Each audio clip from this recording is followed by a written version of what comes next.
menanti aturan resmi pensiunan PNS bakal dapat 1 miliar.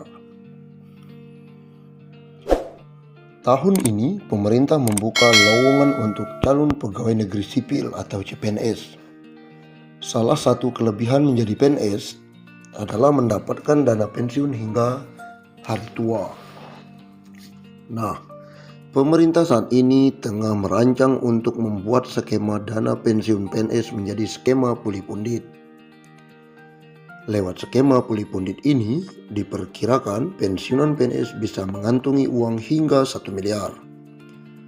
Hal tersebut langsung disampaikan oleh Menteri Aparatur Negara dan Reformasi Birokrasi (PAN-RB) Cahyokumolo beberapa waktu lalu. Terkait pemberian jaminan pensiun, pemerintah akan melakukan reformasi sistem pensiun berdasarkan iuran pasti, kata Cahyokumolo. Sayangnya, skema ini belum bisa terrealisasi karena pandemi COVID-19 yang melanda sejak tahun lalu. Pemerintah fokus melakukan refocusing anggaran untuk kesehatan dan bantuan sosial atau bansos.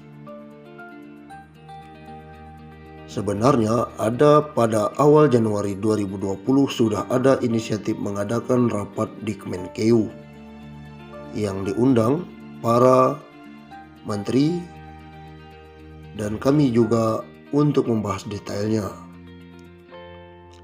Tapi karena ada pandemi COVID-19 sehingga konsentrasi anggaran untuk infrastruktur kesehatan dan bansos, sehingga ini belum sempat dibahas tuntas paparnya. Perubahan skema pensiun ini dilakukan sebagai salah satu langkah untuk memberikan uang pensiunan yang lebih besar kepada PNS saat habis masa kerjanya.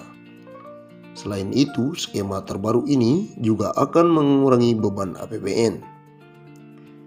Saat ini APBN harus mengeluarkan anggaran sekitar 120 triliun setiap tahunnya untuk pembayaran pensiunan. Pembayaran pensiunan ini setidaknya diberikan kepada pensiunan PNS, TNI, Polri yang jumlahnya sekitar 3,1 juta orang. Kepala Badan Kepegawaian Negara Bima Arya menyebut bahwa pembahasan skema pensiun pulih pundit mengalir di Kementerian Keuangan, namun akan segera selesai agar bisa diterapkan dalam waktu dekat. Berbicara saat penandatanganan komitmen pembangunan mal pelayanan publik seperti dikutip CNBC Indonesia, Cahyo awalnya mengaku berbicara dengan PT Taspen. Apakah mungkin pensiunan PNS mendapatkan tunjangan hingga 1 miliar? Kami dengan Taspen juga sudah diskusi bagaimana pensiunan ASN itu nanti dapat tunjangan Taspennya bisa enggak mencapai 1 miliar. Berdasarkan perbincangan tersebut, Cahyo mengatakan kemungkinan bagi pensiunan PNS mendapatkan tunjangan pensiunan 1 miliar masih terbuka cukup lebar.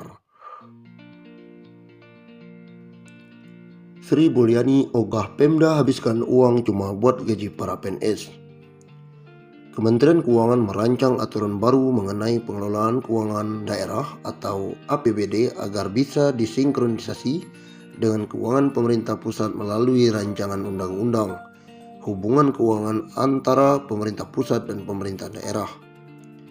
Menteri Keuangan Sri Mulyani Indrawati menjelaskan beberapa fenomena menunjukkan tata kelola pengelolaan keuangan daerah masih perlu terus diperbaiki kualitasnya.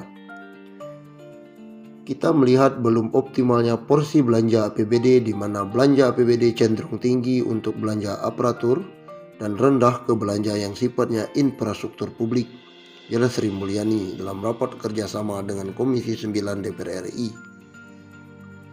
Sri Mulyani merinci porsi belanja pegawai dan APBD untuk provinsi rata-rata sebesar 27,6%. Provinsi yang rendah dalam membelanjakan kebutuhan pegawai adalah Jawa Barat dengan porsi 21% dari APBD.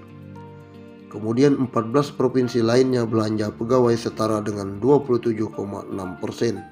Dan ada pula 20 Pemda yang membelanjakan APBD-nya lebih tinggi dari rata-rata nasional antar provinsi. Untuk kabupaten, rata-rata kabupaten 35,3 adalah belanja APBD-nya. untuk belanja pegawai. Dan dari rata-rata ini 189 Pemda kabupaten di bawah rata-rata kabupaten nasional yaitu 35,3%, jelas Sri Mulyani.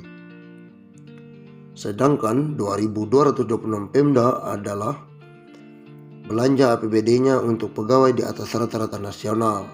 Adapun untuk pemerintahan kota rata-rata juga semakin tinggi dengan porsi 35,7% belanja APBD-nya untuk pegawai, di mana 51 Pemda di bawah rata-rata tersebut Kabupaten Blitar yang terendah 27,4%. Namun ada 42 kota yang memiliki belanja pegawai di atas 35,7%.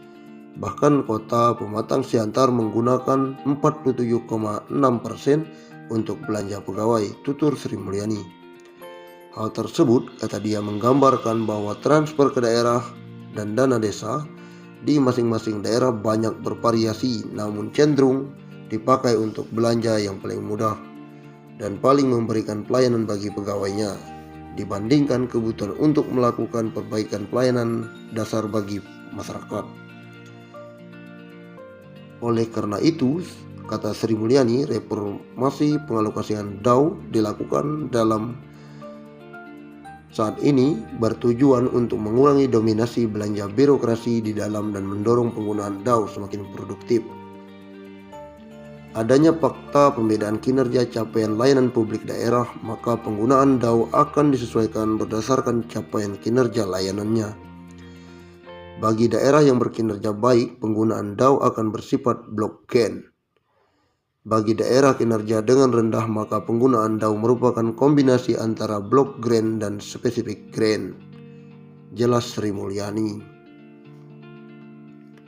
Adapun pokok-pokok pengaturan di dalam RUU HKPD, kata Sri Mulyani, akan dilandaskan beberapa pokok, yakni pengelolaan TKDD akan mengedepankan kinerja sehingga dapat memenuhi kebutuhan penyelenggaraan pemerintah dan pelayanan di daerah, sekaligus mendorong tanggung jawab daerah dalam memberikan pelayanan yang lebih baik secara efisien dan disiplin. Pokok kebijakan yang akan diatur di dalam RUU HKPD adalah penguatan pengelolaan keuangan Pemda untuk mewujudkan belanja berkualitas dan mendorong kesinambungan fiskal. Caranya, pengaturan dan penegakan disiplin belanja daerah dalam APBD, penegakan disiplin belanja daerah dengan pengaturan alokasi belanja daerah untuk memenuhi porsi tertentu